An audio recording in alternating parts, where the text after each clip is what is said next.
Ovensehi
Akobeghian.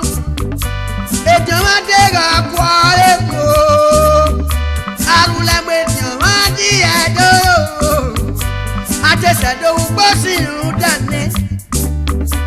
A bovaya les aboni à a police qui les bêtes Benin. Nene when I tell ya the statement oh. Idowu Agbes yao.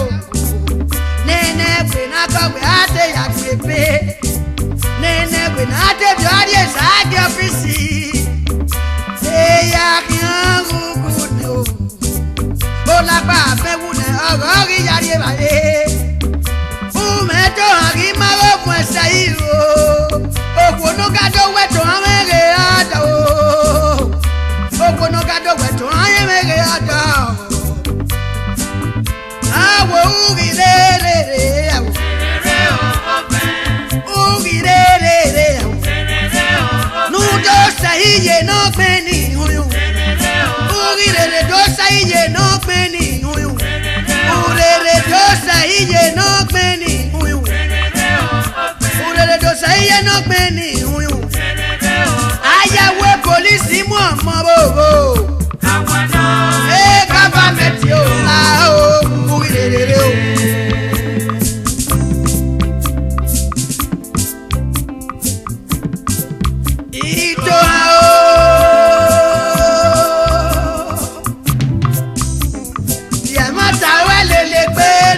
Kwa badole ona yo.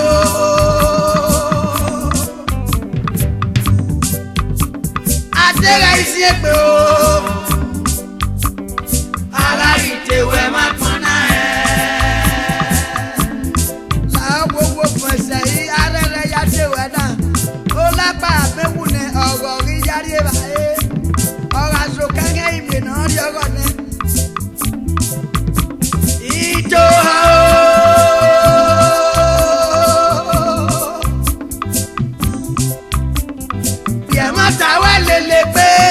Kwa badole ona yo.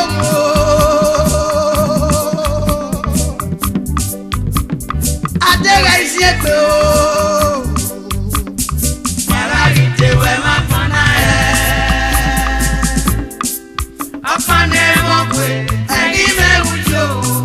Ugirere. Apane mo pe eri me ujo.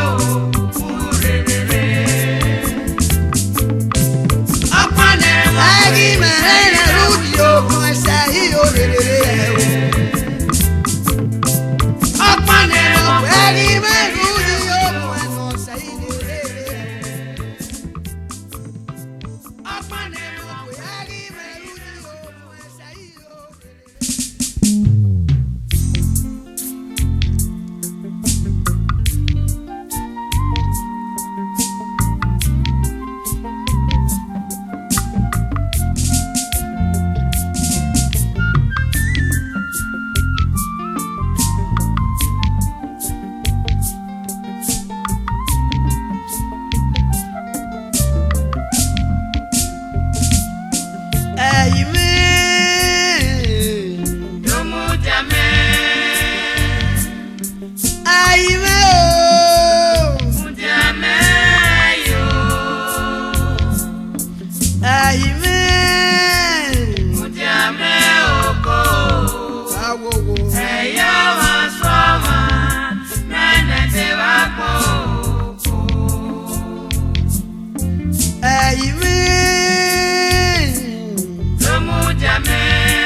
no samutiana anona miegwimo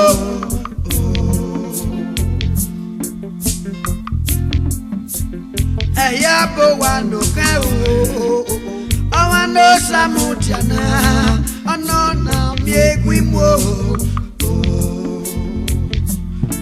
Amen.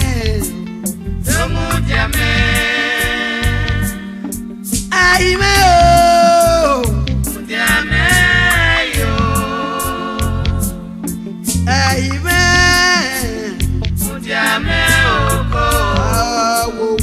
Eyo masoma. Nana dewa mo. Ami no diagbon. No wetin kan do kan yo kan re. Ami no diagbon. No wetin kan do ku.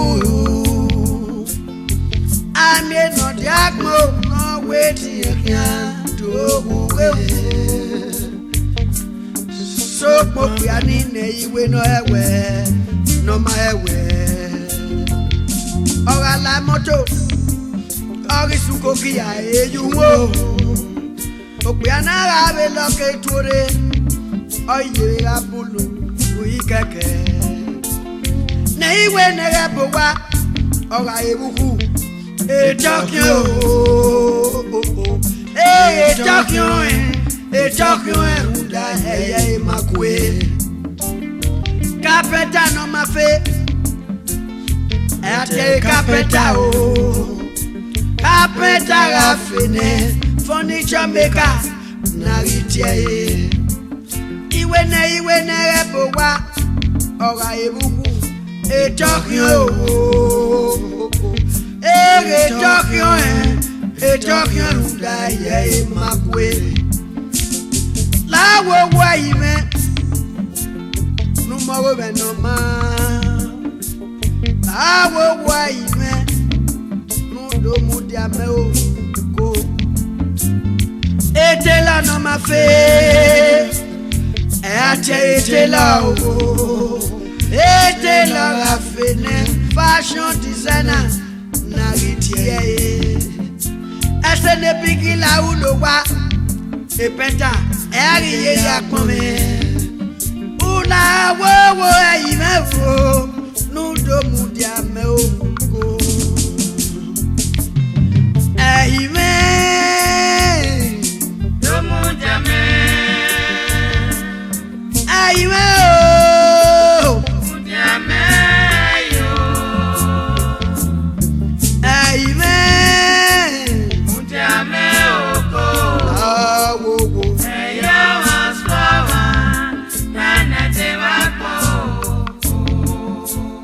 Makaliki no ma fe. Na che makaliki o.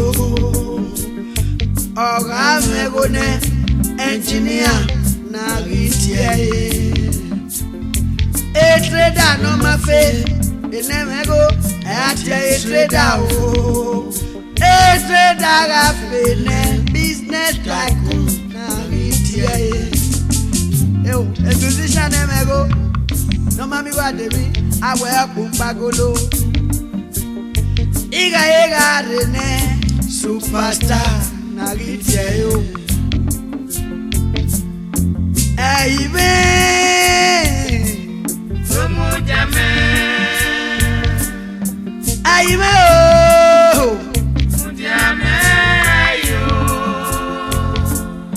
Eyime Mujame oko wo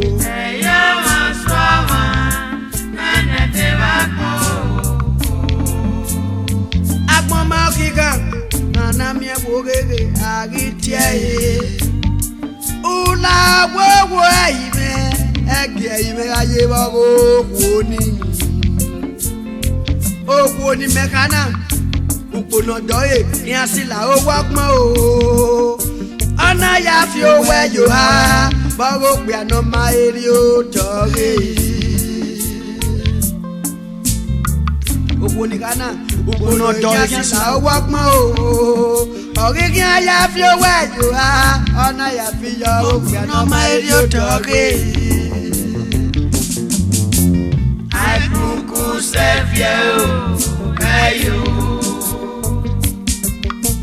I kuku sevye kayo Iku eyime jare o I kuku sevye o kayo Usagno gogono ya soli pani mo e I kuku sevye sọ̀sọ̀ kan náà yá sólì pa ni mo ye. Àìkúkú sẹ́fíẹ́ o. Àyíká gèmí náà dá méjá mẹ́wèé mi náà wé pé.